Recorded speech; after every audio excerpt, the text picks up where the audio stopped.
은 이사야서 51장 1절에서 11절까지입니다.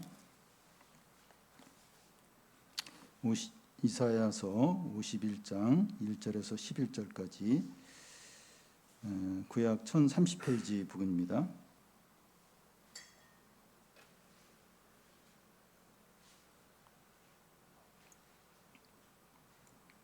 한 절씩 교독하겠습니다.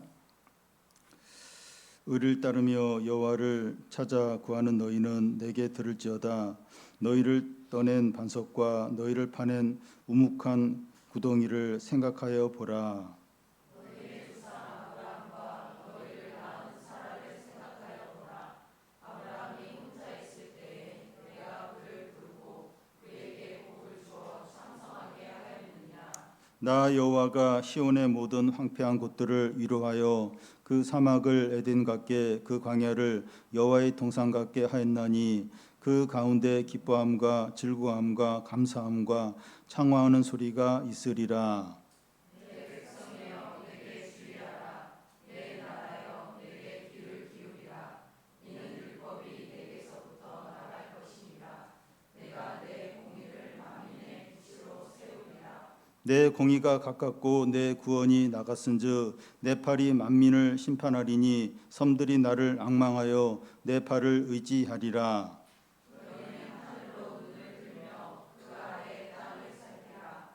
하늘이 연기같이 사라지고 땅이 옷같이 헤어지며 거기에 사는 자들이 화살같이 죽으려니와 나의 구원은 영원히 있고 나의 공의는 헤아려지지 아니하리라. 의를 아는 자들아, 내 마음에 내 율법이 있는 백성들아, 너희는 내게 듣고 그들의 비방을 두려워하지 말라. 그들의 비방에 놀라지 말라. 같이 좀이 그들을 먹을 것이며 양털같이 좀벌레가 그들을 먹을 것이나 나의 공의는 영원히 있겠고 나의 구원은 세세에 미치리라. 여호와의 팔이여 깨소서 깨소서, 능력을 베푸소서. 옛날 옛시대 깨신 것 같이 하소서. 나합을 점이시고 용을 찌르시니가 어찌 주가 아니시며 바다를 열고 깊은 물을 말리시고 바다 깊은 곳에 길을 내어 구속받은 자들을 건너게 하시니까 어찌 주가 아니시니까. 여호와께 구속받은 자들이 돌아와 노래하며 시온으로 돌아오니 영원한 기쁨이 그들의 머리 위에 있고 슬픔과 탄식이 달아나리이다. 아멘. 어떤 유명한 목사님이 말하기를 삶이 너무 지루하고 몸이 건조하게 느껴질 때 재래시장에 가거나 야구장에 가거나 이색 경험을 하려고 하지 말고 18세기로 돌아가란 말을 했습니다. 18세기에 유럽과 미국에 어떤 일이 있었는가 하면 요한 네슬레와 조지 휘필드와 조나단 에드워와 같은 인물을 통해서 영적인 대각성이 일어났었습니다. 요즘 사람들이 야구장이나 축구장이나 이 아이돌 가수 공연장에 엄청나게 몰려든 것처럼 그 당시에는 사람들이 교회와 야외 예배 장소에 구름처럼 몰려들었습니다.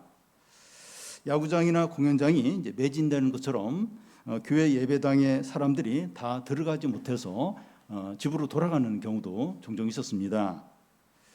18세기에 미국과 이 유럽 교회가 이제 그러했습니다. 방금 언급한 그 세 사람 중에서 조나단 에드워드를 지금 좀 더 살펴보려고 하는데 이분은 목사예요. 목사이고 또 교수이고 역사가이고 철학자이고 이 정치가라고 할 정도로 지적으로 월등히 뛰어나고 참 믿음이 경건이 아주 깊은 그런 신실한 인물입니다. 그는 1739년 미국 노샘프턴 교회에서 목회를 시작했습니다. 지금의 조나단 에드워드 목사 이야기를 좀 살펴보려고 하는가 하면 그가 우리가 방금 읽은 성경 말씀 중에 한 절을 가지고 30편의 설교를 이제 했습니다. 이 8절인데 옷같이 좀이 그들을 먹을 것이요 양털같이 좀벌레가 그들을 먹을 것이나 나의 공의는 영원히 있겠고 나의 구원은 세세에 미치리라. 6개월에 걸쳐서 이 한 절을 기초해서 설교를 했는데 설교 한 편 한 편이 짧지가 않아요. 아주 긴 그런 설교를 했습니다. 그가 8절의 말씀에서 어떤 교리를 세웠는가 하면 구속사역 교리입니다. 이 구속이라고 하는 것은 구원이라는 의미와 같습니다. 이 구속사역 교리가 뭔가 하면 하나님께서 인간이 타락한 이후부터 세상 끝날까지 수행하는 활동을 가리킵니다. 세상은 하나님이 구원을 이루시는 무대라는 겁니다. 하나님은 구원자로 아들을 보내시기 전에 예비 작업을 이제 하시고 때가 되어서 아들을 보내시고 아들이 죽고 부활하고 승천하신 후에 성령을 보내서 하나님의 구원을 세상 역사 가운데서 이루신 겁니다. 이것이 이제 구속사역이에요.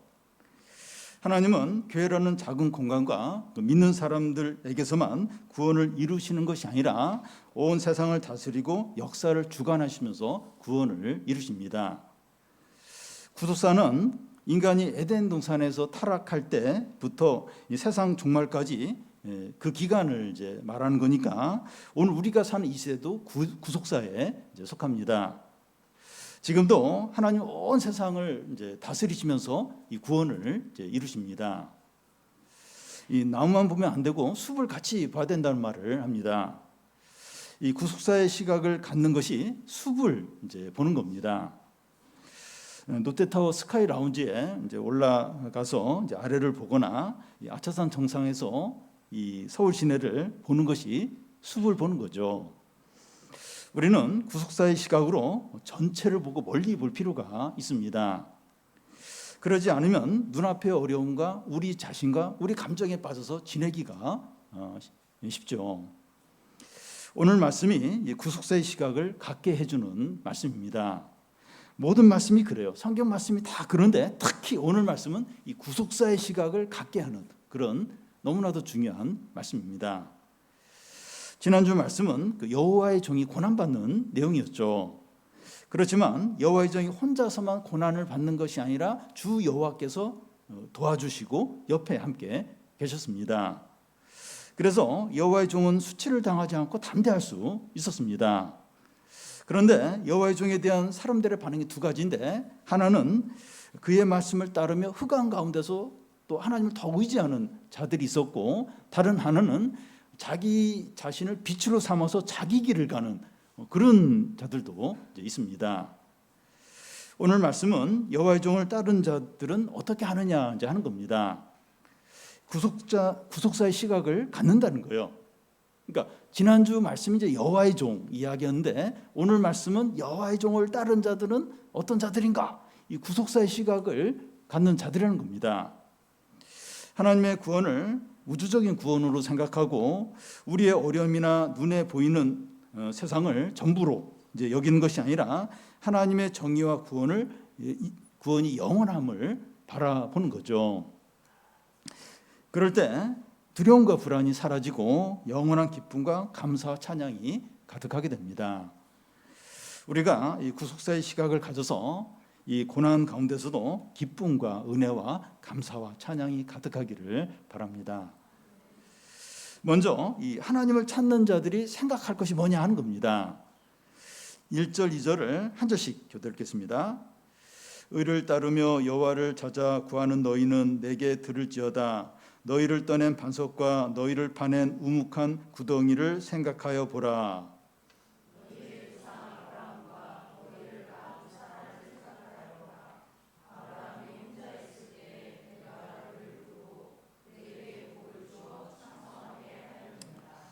여호와의 종을 따른 자들을 어떻게 이제 표현을 하고 있는가 하면 의를 따르며 여호와를 찾아 구하는 자라는 겁니다. 의를 따르며 하는 것은 신실하게 하는 의미고 여호와를 찾아 구한다는 것은 하나님과 참된 교제를 이제 구한다는 겁니다. 이 성도가 어떤 사람인가 하면 신실하게 하나님과 참된 교제를 하려고 하는 자들이라는 거예요. 하나님과 참된 교제는 어떻게 이제 이렇게 나누게 됩니까? 1절에 내게 들을지어다 하는데 말씀을 듣는 것이고 1절 끝과 2절 중간에 보면 생각하여 보라 하는데 생각을 하는 겁니다. 하나님의 말씀을 듣고 생각함으로 하나님과 참된 교제를 누리게 됩니다.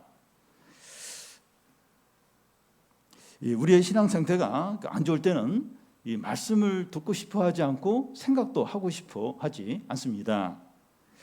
그러면 예배를 드려도 하나님과 교제가 안 되는 거예요. 그러니까 예배를 드리긴 드리는데 말씀을 안 듣고 싶어요. 말씀을 생각하고 싶지 않아요. 그러면 이제 예배를 드려도 교회 하루 종일 있어도 하나님과 교제가 안 되는 겁니다. 이 봉사나 섬김은 두 번째예요. 이 하나님의 말씀을 듣고 생각함으로 하나님과 참된 교제를 나누는 게 기본. 모든 것에 이 신앙의 기본이고 그게 제일 우선적인 거죠. 그러면 무엇을 듣고 생각을 이제 해야 합니까? 너희를 떠낸 반석과 너희를 파낸 우묵한 구덩이입니다. 너희들이 처음 어떤 상태에 있었는가 하는 것을 생각을 하라는 거예요. 너희들을 파낸 그 바위, 그 우묵한 그 구덩이, 그러니까 너희들의 처음을 생각을 이제 하라는 겁니다. 그런데 사람들은 초창기 과거를 생각하고 싶어 하지 않습니다. 부족하고 잘하는 것이 없고 가진 것이 없고 아무도 인정해 주진 않았던 그 과거는 잊어버리고 싶지 그때를 막 기억하고 싶어 하지 않습니다. 그런데 너희가 처음에 어떤 상태에 있었는가 하는 것을 생각해 보라는 겁니다. 하나님은 아브라함과 사라의 예를 들고 있습니다. 너희 조상 아브라함과 너희를 낳은 사라를 생각해 보라는 거예요. 아브라함이 혼자 있을 때라고 하는데 아브라함이 99세, 사라가 90세, 그때 이제 아기를 낳을 수 없었던데 그때를 이제 생각을 하라는 겁니다. 그때 이제 하나님이 아브라함을 부르셔서 복을 주시고 그의 자손이 바닷가의 모래처럼 창성하게 하셨다는 겁니다. 이것을 생각을 해보라는 거예요. 아브라함이 처음 부름을 받을 때 어떤 상태였느냐? 근데 하나님이 그를 불렀고 복을 주어서 얼마나 많은 자손으로 창성하게 했느냐? 그걸 생각해 보라는 겁니다. 아브라함과 사라는 이 아기를 낳을 수 없는 죽은 몸이었는데 하나님께서 그와 언약하신 대로 많은 자손이 생기게 했습니다. 하나님의 은혜와 능력이 이것을 가능하게 한 것이죠. 이게 구속사입니다. 구속사의 시각을 가지고 현대의 절망적인 상황을 바라보라는 겁니다. 그러니까 죽은 몸이었어요. 그런데 하나님의 능력으로 엄청나게 자손이 많아지게 합니다. 이게 구속사예요. 이런 구속사로 현재의 어려운 상황을 바라보라는 겁니다.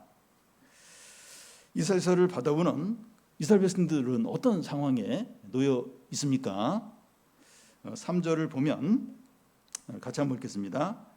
나 여호와가 시온의 모든 황폐한 곳들을 위로하여 그 사막을 에덴 같게 그 광야를 여호와의 동산 같게 하였나니 그 가운데 기뻐함과 즐거워함과 감사함과 창화하는 소리가 있으리라. 이스라엘 백성들은 바벨론 포로의 상태에 있고 예루살렘 성벽은 무너졌고 성전은 파괴되었고 집들은 불탔습니다. 시온의 황폐한 곳이죠. 그런데 여호와 하나님이 그들을 위로하세요. 그래서 위로한다는 건 이제 긍휼을 베푼다는 것인데 긍휼을 어떤 식으로 베풉니까? 그 사막을 에덴 같게 그 광야를 여호와의 동산 같게 하는 겁니다. 그 사막 그 광야하면서 정관사 그가 이제 그 앞에 붙어 있는데 시온의 황폐한 곳을 가리킵니다.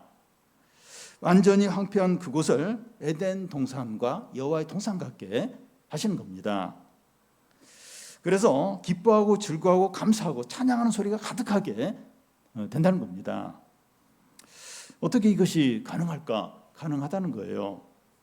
하나님께서 죽은 몸을 가진 아브라함과 사라를 통해서 많은 자손이 나오게 하신 것처럼 시온의 황폐한 곳도 에덴 동산 같이 회복되어서 기쁨과 감사가 가득하게 한다는 겁니다.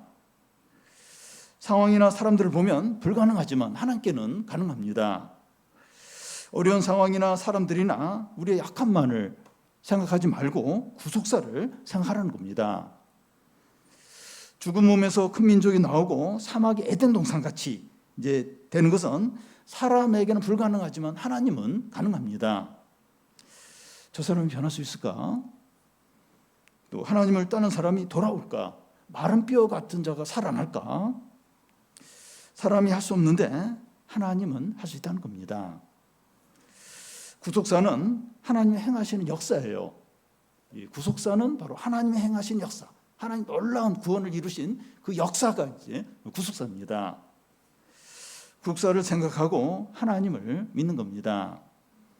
그러면 기뻐하고 즐거워하고 감사하고 찬양하게 돼요. 하나님께서 온 세상을 주관하시면서 이 구원을 이루신다는 이 구속사를 바라볼 때 진정으로 기뻐하게 됩니다. 다음은 이 구속사는 이방인에게도 해당이 된다는 겁니다.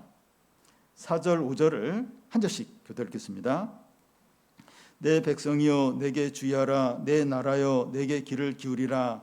이는 율법이 내게서부터 나갈 것임이라. 내가 내 공의를 만민의 빛으로 세우리라.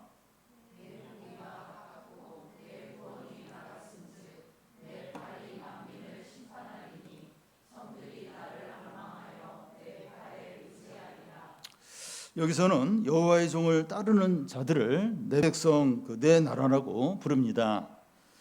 하나님을 믿는 자들이 나 혼자나 소수의 사람들이 아니라 하나님 백성이고 하나님 나라라는 거예요. 하나님의 백성이고 하나님 나라인 자들의 특징이 뭡니까? 내게 주의하라. 내게 귀를 기울인다는 겁니다. 무슨 말인가 하면 하나님을 경외하고 하나님의 말씀에 귀를 기울이는 자들이라는 거예요. 하나님의 어떤 말씀에 귀를 기울여 듣습니까? 내가 내 공의를 만민의 빛으로 세우리라. 내 팔이 만민을 심판하리니 섬들이 나를 앙망하며 내 팔을 의지한다는 겁니다. 여기서 심판은 이 재판을 말한다기보다는 공의를 세우는 것을 말하고, 여기서 섬들은 이방인들을 대표하고, 팔은 능력을 의미합니다. 이걸 종합하면 내 능력이 만민에게 공의를 세우니까 이방 사람들이 나를 바라보면서 내 능력을 의지한다는 겁니다. 그러므로 내가 나의 공의를 만민의 빛으로 세운다는 거예요. 이것이 무슨 말인가 하면 구원이 이스라엘에게만 제한되는 것이 아니라 만민 곧 이방 사람들에게까지 미친다는 겁니다. 이방 사람들이 생명과 빛을 구원을 얻는 길이 뭔가 하면 오직 하나님으로부터 오는 율법과 정의와 능력을 의지할 때라는 겁니다. 그런데 그들이 그러지 않고 다른 것을 의지하면 멸망할 뿌지라는 거예요. 하나님에게서 오는 율법, 공의, 능력을 의지해야만 그들에게 구원이 있는데 이방 사람들이 그걸 의지 안 해요. 다른 걸 의지하면 멸망만 있다는 겁니다. 그것을 이제 6절에서 이제 바로 이야기합니다. 같이 한번 읽겠습니다.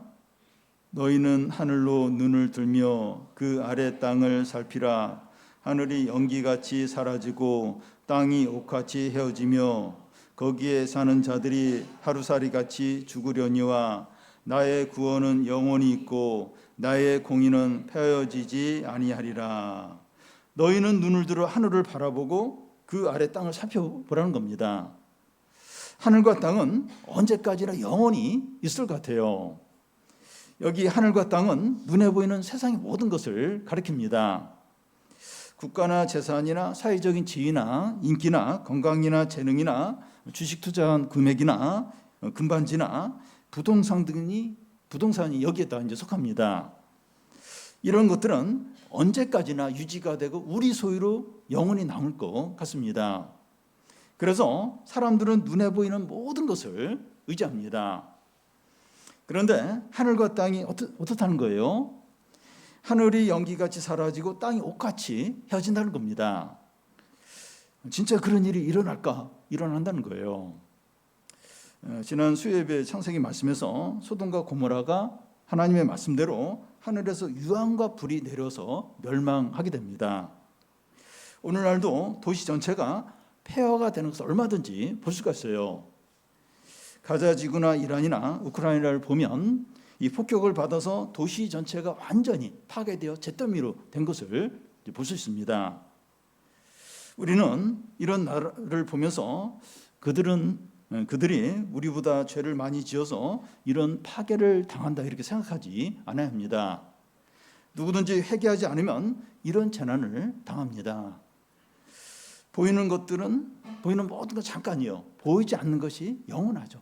보이는 것들은 다 한순간에 다 사라지고 없어질 수 있다는 겁니다. 하늘과 땅이 사라지니까 그 사이에 살던 사람들이 하루살같이 죽는다는 겁니다. 도시가 폭격을 당하니까 도시에 살던 많은 사람들이 죽어요. 많은 사람들이 다칩니다. 우리는 뉴스나 인터넷을 통해서 이런 영상이나 소식을 들을 때 우리와 상관없는 일로 여기지 않아야 돼요. 나와 상관없는 일이 아니에요. 똑같은 사람이고 똑같은 하늘 아래에서 살아가요. 언제든지 우리도 그런 일이 일어날 수 있다는, 나와 상관없는, 전혀 상관없는, 저 사람들은 이렇게 이슬람교고 예수님 안 믿고 이러니까 저렇게 벌을 받지, 전혀 상관없는 일이 아니라는 거예요. 하늘과 땅이 사라지는 것처럼 눈에 보이는 것들과 우리 소유와 우리가 소중히 여기는 것들이 갑자기 한순간에 다 사라질 수 있다는 겁니다. 만약에 우리가 하나님보다 다른 것들을 더 의지할 때, 그 의지하던 그런 것이 사라질 때 우리도 같이 사라질 수 있는 겁니다. 노새 아내처럼 수둥기둥이 될 수 있는 거예요. 오직 잠되고 영원한 것이 무엇입니까? 다 모든 것이, 하늘과 땅이 사라질 정도면 모든 게 다 사라질 수 있는데 참되고 영원한 게 무엇입니까? 6절 중간에 나의 구원은 영원히 있고 나의 공의는 폐하여지지 아니한다는 겁니다. 여기서 공의는 하나님께서 그의 백성에게 언약한 것을 신실하게 지키시는 것을 말합니다. 하늘과 땅, 곧 이 눈에 보이는 모든 것들이 사라지지만 하나님의 구원과 공의는 영원하고 반드시 성취된다는 거예요. 그래서 우리는 눈에 보이는 것들을 바라보지 않고 눈에 보이지 않는 것들을 바란다는 겁니다. 하나님의 구원과 정의가 영원하다는 것이 이제 구속사인데, 구속사로 세상과 우리의 삶과 어려움들을 바라보시기 바랍니다. 다음은 이 세상 사람들의 비방을 두려워하지 말라는 거예요. 7절, 8절을 한 절씩 교독하겠습니다. 의를 아는 자들아, 마음에 내 율법이 있는 자들아, 너희는 내게 듣고 그들의 비방을 두려워하지 말라. 그들의 비방을 놀라지 말라.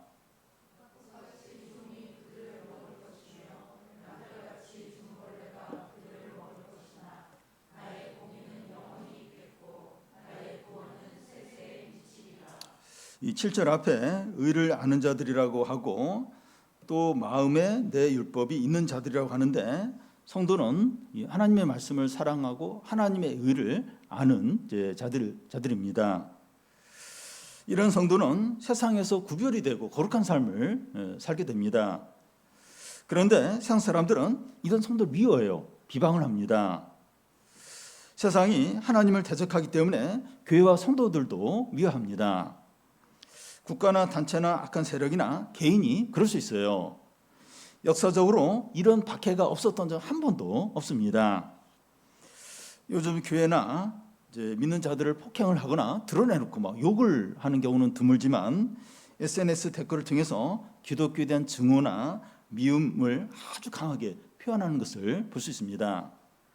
비난을 넘어서 혐오와 증오와 살기까지 느껴질 정도입니다.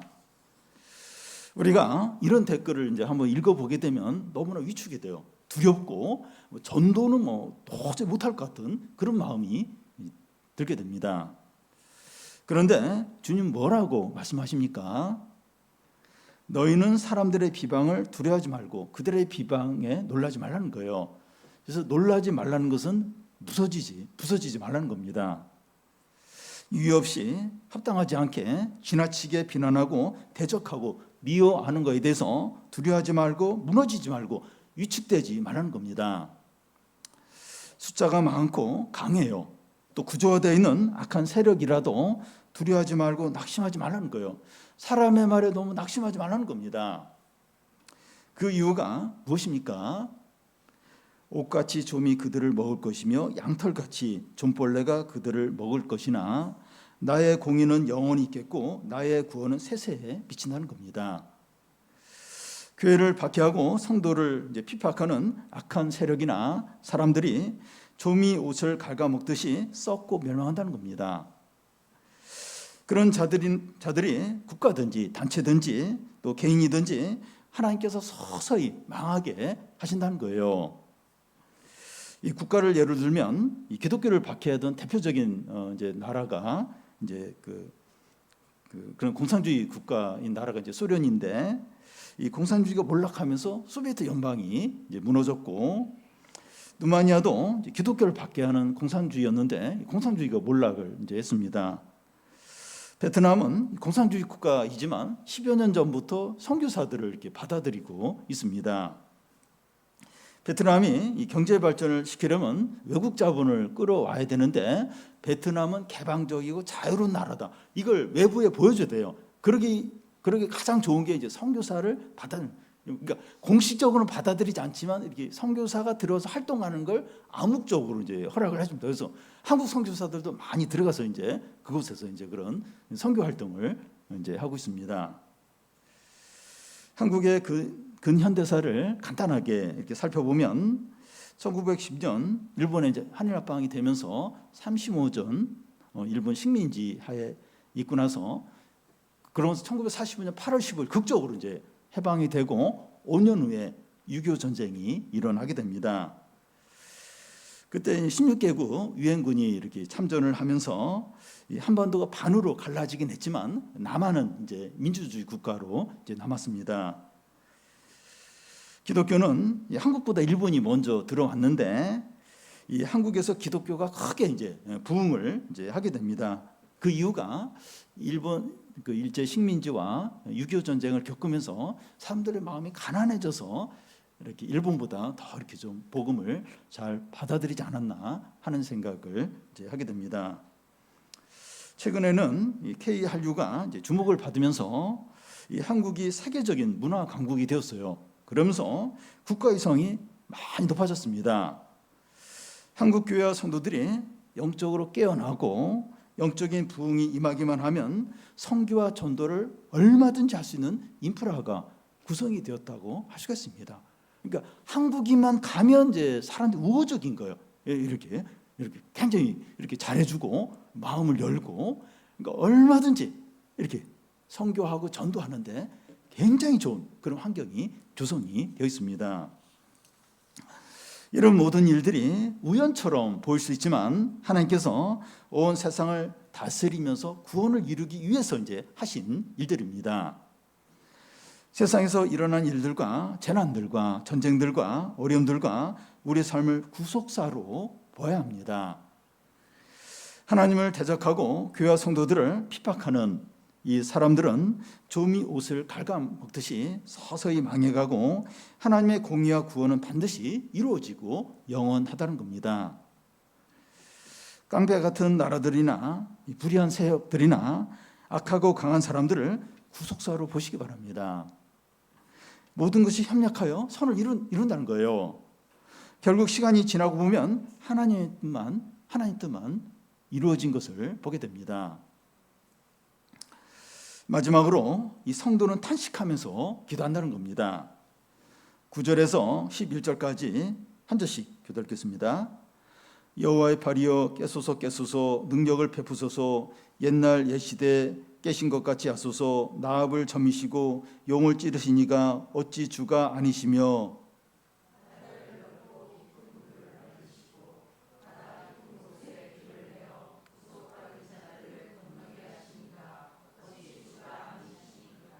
여호와께서 구속받은 자들이 돌아와 노래하며 시온으로 돌아오니 영원한 기쁨이 그들 머리 위에 있고 슬픔과 탄식이 달아나리이다. 이 말씀은 탄식의 기도라고 할 수 있어요. 이 8절의 말씀을 아는 성도는 현실 가운데서 탄식하며 기도한다는 겁니다. 믿음이 있는 사람이 탄식하며 기도합니다. 믿음이 없는 사람은 냉소적이면서 기도 안 해요. 이렇게 탄식을 안 해요. 근데 믿음이 있는 사람이 이 말씀을 알고 이 현실의 어떤 걸 보면서 탄식하면서 부르짖으면서 기도합니다. 교회와 성도들을 비방하는 자들이 좀이 이제 옷을 갉아먹듯이 서서히 망해가고 하나님의 공의와 구원이 세세토록 이루어진다고 하는데, 현실에서는 악하고 교만한 자들이 여전히 득세해요. 잘 되고 의로운 자들은 고난 당하는 것을 보면서 탄식하며 기도하지 않을 수 없다는 겁니다. 그래서 성도들은 여호와의 팔이여 깨소서 깨소서 하면서 소리친다는 거예요. 현실을 보니까 하나님이 잠을 자는 것처럼 아무 일도 하지 않는 것처럼 여겨지니까 여호와의 팔이여 깨소서 깨소서 탄식하면서 부르짖으면서 기도를 한다는 겁니다. 하나님을 믿는 사람만이 탄식하면서 기도해요. 하나님 믿지 않는 사람은 냉소적이야. 무관심해요. 그렇게 막 탄식하며 부르짖으며 기도 안 하는데 진짜 믿음 있는 사람은 너무 힘들어하면서 너무 애통해하면서 겉으로 보면 믿음이 없는 거죠. 요즘 믿음이 없으니까 저렇게 막 부정적으로 기도하는 것 그게 아니에요. 진짜 믿음 있는 사람이 울부짖으면서 막 애통해하면서 그러면서 하나님께 기도를 하죠. 여기 나압이나 용은 고대 메소포타미아 문명권에서 혼돈의 이제 괴물로 세상의 질서를 파괴하는 그런 바다의 괴물로 이제 가리킵니다.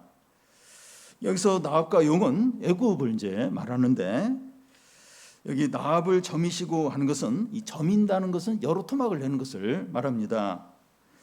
여호와의 능력이 깨어나서 옛날에 나압과 용을 토막내고 찌른 것처럼 능력 있게 행하여 달라는 겁니다. 그래서 나압과 용은 이제 애굽을 이제 가리키니까 하나님이 출애굽 때 행하셨던 일들을 다시 행하여 달라는 겁니다. 어떤 일인가 하면 홍해를 건널 때 일어났던 일인데 넓고 깊은 물을 말리셔서 바다의 깊은 곳에 길을 내서 구속받은 자들이 건너게 하신 일을 다시 행하여 달라는 겁니다. 그때 이스라엘 백성을 추격했던 애국 군대는 이제 물에 빠져 죽고 또 이스라엘 백성들은 큰 이제 구원을 받게 됩니다. 이 8절의 말씀대로 이루어진 거죠. 하나님께서 온 세상을 다스리면서 악한 자들은 서서히 망하게 하시고 하나님의 공의로 그의 백성을 구원하시는 겁니다. 여호와의 팔이여 깨소서 깨소서 출애굽 때 행하셨던 원수들에 대한 심판과 구원을 베풀어 달라는 겁니다. 성도들이 원수들은 쇠하지만 하나님의 공의와 구원은 영원하다는 말씀을 듣고 탄식하며 부르짖는 거예요. 여호와의 팔이여 깨소서 깨소서. 분명히 원수들은 망하고 하나님의 백성은 이렇게 복을 받는다고 했는데 왜 이게 현실 가운데 일어나 여호와여 깨소서 깨소서 이 일을 말씀대로 행해달라고 탄식하며 부르짖는 거죠. 여러분 아무리 어렵고 절망적인 상황에서도 이 구속사를 생각하면 이런 기도를 할 수가 있어요. 강하고 악한 세력이더라도 힘 있는 사람이더라도 우리가 감당할 수 없는 큰 어려움이더라도 치료가 안 되는 질병이더라도 감당할 수 없는 큰 어떤 빚 문제라도 또 부모의 마음대로 되지 않는 자식이라도 정서적인 문제나 취업 문제라도 구속사 가운데서 보는 겁니다. 구속 가운데서 보는 거예요. 은유 문제도 연로하시고 병든 부모님의 문제도 구속사 가운데로 보는 겁니다. 왜 이렇게 기도하는데 왜 이렇게 안 되나? 구속사로 그 가운데서 보는 겁니다. 하나님의 다스림 가운데 있고 하나님의 선한 목적과 뜻을 이루는 과정 가운데 있다는 겁니다. 우리는 이해 안 되는 일이 너무 많아요. 우리가 할 수 없는 일도 너무 많아요. 왜 이런 일? 왜 이렇게 이런 일들이 반드시 이렇게 기도한 대로 응답이 돼야 되는데 왜 이렇게 응답이 안 될까? 우리는 잘 모르지만 지금 현재는 이해가 안 되지만 하나님의 큰 어떤 구원 계획 가운데 선한 목적 가운데 선한 뜻을 이루기 위해서 그런 일이 일어났고 그런 일이 이제 진행되고 있다는 거죠. 국사로 본다고 해서 당장의 문제가 해결되는 건 아니지만 소망이 생기고 기도할 마음이 생깁니다. 그냥 그 일, 그 자체만 보면 너무 낙심이 되는 거예요. 마음이 무너지는 거예요. 기도할 어떤 그게 안 생기는 거예요. 근데 구속사로 보면 소망이 생겨요. 그리고 기도할 마음이 다시 생기게 됩니다. 우리가 구속사를 믿으며 낙심하지 않고 인내하며 기도할 때 하나님의 큰 구원과 회복과 영광을 보게 됩니다. 11절 중간을 보면 영원한 기쁨이 그들 머리에 있고 슬픔과 탄식이 달아난다고 합니다. 영원한 기쁨이 머리에 있다고 하는 것은 면류관을 이제 말하는데 일시적인 기쁨이 아니라 면류관을 쓰고 있는 영원한 기쁨이라는 겁니다. 완전하고 참되고 영원한 기쁨이니까 슬픔과 탄식이 있을 자리가 없는 거예요. 그래서 슬픔과 탄식이 달아난다는 표현을 해요. 그러니까 이 기쁨이 너무나 넘치고 완전하고 영원해서 탄식과 슬픔이 있을 자리가 없는 거예요. 막 도망치는 거예요. 슬픔과 탄식이 막 도망가 버리는 겁니다. 탄식하며 기도하는 사람만이 이런 기쁨을 누리게 됩니다. 영원하고 완전하고 그 풍성한 기쁨, 탄식하며 부르짖으며 소리를 지르면서 울면서 기도한 사람만이 이런 기쁨을 누려요. 냉소적이고 부정적이고 이런 사람은 이런 기쁨을 누리지 못해요. 왜냐하면 이런 어떤 간절한 간구와 어떤 이런 소망과 이런 어떤 확신을 기대를 갖지 않았기 때문에 이런 기쁨과 상관이 없어요. 남들은 다 기뻐하고 찬양하고 너무나 놀라워하는데 아무런 냉랭하고 아무런 이 기쁨과 상관없는 비참한 존재가 된다는 겁니다. 하나님 말씀을 듣고 이 구속사를 바라보면서 악하고 불의한 자는 망하고 그리고 하나님이 구원과 정의를 이루신다고 하는데 왜 현실 가운데서는 그런 일이 이루어지지 않습니까? 이건 분명히 응답이 돼야 되는데 왜 응답이 안 됩니까? 부르짖으며 탄식하면서 한 사람은 이제 이 영원한 기쁨, 이 기쁨의 면류관, 완전하고 넘치는 기쁨 이걸 누리는 거예요. 그러면서 막 말할 수 없는 찬송을 부르게 되고 하나님께 영광을 돌리게 되고 너무나도 행복감을 누리게 된다는 겁니다. 여러분 이걸 믿으셔야 됩니다. 이 구속사가 뭐냐 이게 굉장히 어려움을 그게 아니에요. 하나님이 다스리시고 악하고 불의하고 하나님을 대적한 자는 서서히 하나님이 심판해서 없앤다는 거예요. 하늘과 땅에 있는 모든 것들 그게 뭐가 됐든지 다 사라진다. 이게 영원한 게 아니라는 거예요. 하늘이 연기처럼 사라지고 땅이 그냥 없어진다는 거예요. 옷이 이제 헤어지는 것처럼 그렇게 된다. 하늘과 땅에 있는 모든 것이 사라진다는 거예요. 그렇지만 하나님의 공의와 구원은 영원하다는 겁니다. 이거 가지고 기도하는 거예요. 하나님 영기와 정의와 구원이 영원하다는데 왜 지금 현실이 이렇습니까? 왜 세상이 이렇습니까? 왜 우리의 삶 가운데 이런 불의와 악이 계속해서 흥황합니까? 하나님 여호와의 팔이 어디 계십니까? 깨소서 일어나셔서 그걸 이루어 주십시오. 기도하는 겁니다. 이렇게 기도한 사람만이 영원한 기쁨, 넘치는 기쁨, 완전한 기쁨을 누리게 되는 겁니다. 기도해 같이 기도해. 기도해도 무슨 소용이 나? 기도해 무슨 우리 자식이 바뀌냐? 상황이 그런 사람은 이제 계속해서 그런 가운데 지내요. 그래서 사람이나 세상이나 내 자신을 바라보지 말고 내 감정에 충실하지 말고 이 구속사 하나님 세상을 다스리시다. 그리고 하나님의 정의와 공의는 영원하고 세상도 이루어진다. 그리고 모든 이 악하고 불의한 이 세상의 모든 것들은 옷이 헤어진 것처럼 사라진다. 없어진다. 그걸 믿는 겁니다. 그걸 어떤 상황 가운데서 의지하는 거예요. 그리고 그거 가지고 기도하는 거예요. 기도한 자만이 이제 영원한 기쁨, 넘치는 기쁨, 완전한 기쁨, 아무것도 부족하면 그런 기쁨을 누리게 되는 겁니다. 이 구속사를 믿으시 바래요. 하나님 말씀 믿으시기 바래요. 하나님의 다스림을 믿으시기 바래요. 그리고 같이 기도합시다. 기도. 저는 너무나도 안타까워요. 이 시간에 우리도 뭐 하고 있습니까? 지금 이렇게 기도하러 모여야 되는데 우리는 이제 뭐 하고 있습니까? 우리 청년들 뭐 하고 있습니까? 드라마 보고 영화 보고 사람들 만나고 지금 혹시 그러고 있진 않습니까? 기도. 지금 기도해야 될 때죠. 우리 자녀들을 보십시오. 우리 청년들을 보십시오. 우리 청소년들 보십시오. 이 세상을 바라보십시오. 기도해야 돼, 기도. 근데 기도를 뭐 하는지 모르겠어요. 이 시간에 뭐 하는지 모르겠습니다. 도저히 시간이 안 돼서 그런 분들은 어쩔 수 없어요. 근데 기도하지 않고 냉소적으로 기도해서 무슨 소용이냐, 예배 드려서 무슨 소용이냐. 그렇게 하면 이 하나님의 은혜와 구원과 영광 아무 상관이 없다는 거예요. 우리 교회가 예전에는 안 그랬는데 점점 이렇게 냉소적이 되는 것 같아요. 기도할 필요가 뭐가 있나? 예배 드릴 필요가 뭐가 있나? 그냥 주일날 한 번이면 됐지. 주일날 한 번도 잘 안 드리고 이러면 안 되는 겁니다. 이러면 안 되는 거예요.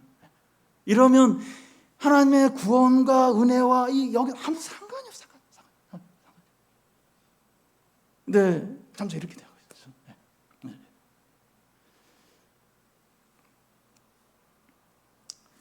우리는 우울하고 불안하고 두려울 수 있는데 가장 필요한 것이 면류관을 쓰듯이 영원하고 넘치고 완전한 기쁨, 이게 우리에게 필요합니다.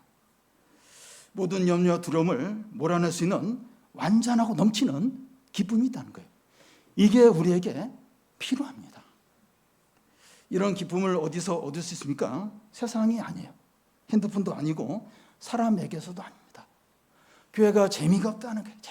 그러니까 자꾸 이제 세상과 다른 데 시간을 보내는데 여기에 기쁨이 없습니다. 여기에 기쁨이 없어. 좀처럼 다 썩어지니까 다 살아.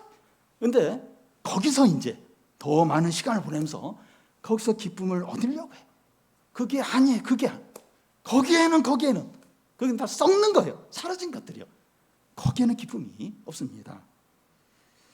오직 어디에 있습니까? 하나님의 공의와 구원이 영원하다는 것을 바라볼 때입니다. 왜냐하면 모든 것이 이슈적이고 변화되고 사라지지만 하나님과 하나님 말씀은 참되고 영원하기 때문입니다. 여호와는 나의 목자시니 내게 부족함이 없습니다. 눈을 들어 산을 보라. 우리의 도움이 어디서 올고 천지를 지으신 여호와께로서 있는 거죠. 옷같이 좀이 그들을 먹을 것이며 양털같이 좀벌레가 그들을 먹을 것이나 나의 공의는 영원히 있겠고 나의 구원은 세세히 미치리로다. 구속사역은 하나님께서 인간이 타락한 후부터 세상 끝날까지 수행하는 활동입니다. 우리가 세상과 우리의 어려움과 감당할 수 없는 일들을 구속사 가운데 바라보고 소망을 가지고 탄식하며 기도해서 영원한 기쁨이 충만하기를 바랍니다.